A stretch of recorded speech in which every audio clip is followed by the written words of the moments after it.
Today I have 50 books in front of me that I am going to summarize in one sentence. Hopefully one sentence, maybe it's one phrase, but let's get through it. The first thing is Julius Caesar, Et tu, Brute. That's what I got for you guys. The next thing is The Interpretations of Dreams by Sigmund Freud. The best explanation of this in one sentence would be, your dreams have some indication of your life. Next thing we have is Tertium Organum by P.D. Uspensky, and this is the fourth dimension is present, and we just have to be open to understanding it, to understand everything. The next thing is Meditations by Marcus Aurelius. A one-sentence description is don't get too high or don't get too low. The Myth of Sisyphus, this is very obvious what it's going to be. You must imagine Sisyphus smiling. Okay, Songs of Innocence and Songs of Experience. It's the juxtaposition of life that gives life meaning. Fahrenheit 451. You don't need to ban books, you just have to make people afraid of discussion and speech, and through that people will willingly hand over their intellectual pursuits. That was kind of a run-on sentence, but the eternal Tao is not the Tao that we can describe. This is the Tao Te Ching. I feel like I'm gonna try to say each and every title, but it might drag on. So hopefully you guys are watching, not just listening. How to Win Friends and Influence People. Give people more than they give you. Man's Search for Meaning. You can endure any sort of circumstances if you can find purpose. Thus Spoke Zarathustra. If we could break away from the need to be like everyone else, then we can enlighten and free all of humanity. Propaganda by Edward Bernays. People are too dumb to think for themselves, so the PR institution needs to make people think a certain thing. Very, very vicious book if you read this.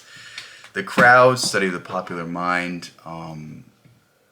When people are in a crowd, they are not capable of rational thinking. They're only capable of characteristics which everyone else possesses, and thus this is the stupidity of crowds. The Book of Mere Dad is a difficult book to summarize, but what happens when you get away from your roots? In Search of the Miraculous, Man is Asleep. Walden by Henry David Thoreau. What would I say about this? Simplicity is everything, I think, is a good way to summarize this. Brave New World by Aldous Huxley. Brave New World Revisited. The easiest way to summarize this book is, man will become so comfortable that he will not realize his chains are of his own creation. The Bhagavad Gita. This is a very difficult one. I'll skip this one for now. I'll come back to this one. Dune. Dune's another really difficult one to describe. Heroes are not what they originally set out to be, and never put your trust fully into somebody. Manufacturing Consent by Noam Chomsky. The easiest way to describe this is that media institutions are businesses, and those businesses have interests, so the news you're getting is going to be warped through that perspective. The Power of Now. If you are worrying about the past or the future, then you're not living. The Kabbalion, Hermetic Philosophy, As Above, So Below. Super, super easy. I saw it and I knew I could do that, so I was gonna, that's really the reason I chose it, because it's like, oh, that's such an easy one. The Book of Hours, Love Poems to God. The essence of everything and nothing at the same time. The Abolition of Man. What do we believe if we don't have any grounding in our beliefs? Ayn Rand, anthem. When you put the collective in front of the individual, then the individual ceases to exist, and as a result, society cannot progress. The Alchemist by Paulo Coelho, I think is how you say it. How I would describe this is what you're looking for, you already have. I hope I didn't spoil the book. The Metamorphosis by Franz Kafka. What do we mean to the people in our lives if we can no longer benefit them?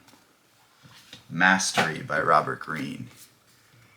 How to become good at something and how to become so good that people reward you for that skill.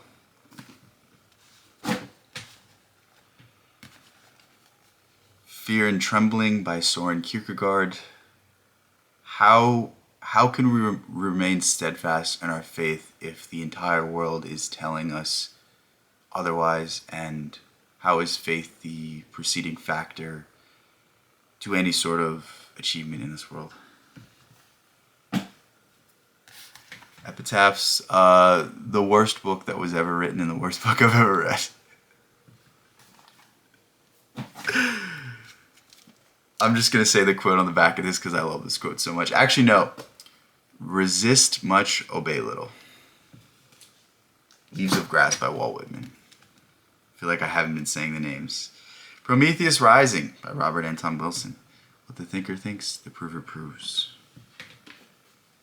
The Prophet by Khalil Gibran. Every sorrow deepens your joy. Animal Farm. All animals are equal, but some animals are more equal than others. And that's a message that the latest Animal Farm movie did not get. It's kind of funny, and it's somewhat predictable that Orwell would be distorted so much. Siddhartha. It's not enough to be told what to do. It's something you have to experience for yourself before it has the depth that you're looking for. Notes from the Underground. What happens to us when we lose all sense of community and all sense of meaning, and where do we go from there? Post Office. Brutality and realness in a world that is lacking both of those characteristics. C.S. Lewis's The Space Trilogy. A tale that is a very obvious allegory for C.S. Lewis's religion, but more than that, a exploration through science fiction themes of how do we deal with mortality, how do we deal with these eternal struggles of man.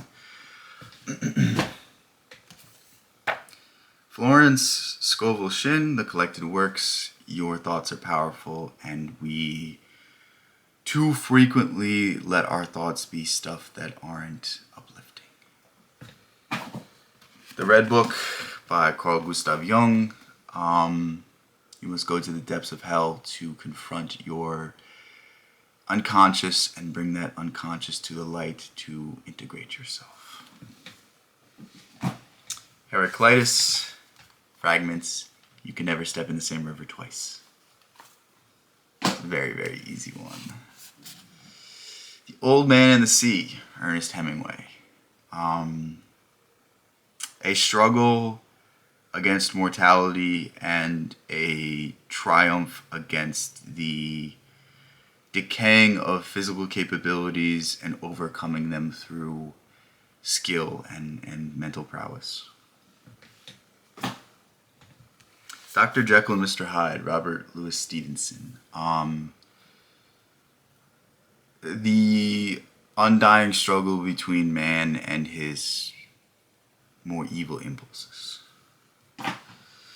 Man and His Symbols by Carl Gustav Jung. What you suppress will be expressed. Blood Meridian by Cormac McCarthy.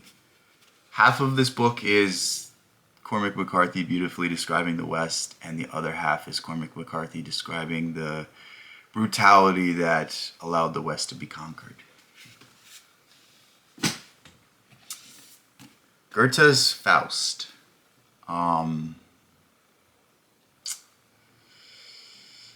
happens when you sell your soul to the devil, and the quote unquote reward that you are given, and how that reward is not actually what you're looking for.